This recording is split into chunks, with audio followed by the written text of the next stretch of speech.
The size and shape of activated sludge particles is critical for wastewater treatment efficiency, yet their measurement is often ad hoc.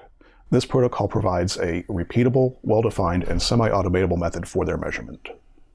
The main advantage of this protocol is that it can measure a large population of particles over a wide range of morphologies while reducing subjective and systematic bias.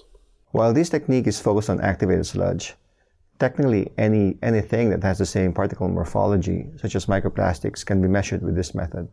When attempting this technique for the first time, try making one plate at a time and practice the physical motions of making that one plate.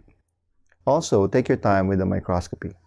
The video version of this article is important because sampling and plate preparation require a lot of little techniques that are best communicated visually. Also, showing and seeing good pictures of plates are important to ensure reproducibility. Demonstrating this protocol today is Joseph Weaver, a PhD candidate in my lab. To begin, acquire a representative sample from a well-mixed portion of the reactor.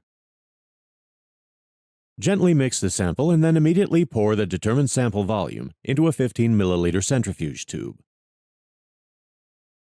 Next, add 5 microliters of 1% methylene blue to each sample. Cap and mix the sample by gently inverting the tube at least 3 times. Allow the samples to stain for at least 5, but no more than 30 minutes at room temperature. Once stained, transfer a sufficient volume of melted 7.5% agar and deionized water to the centrifuge tube in order to bring the total tube volume to between 6.5 and 9 milliliters.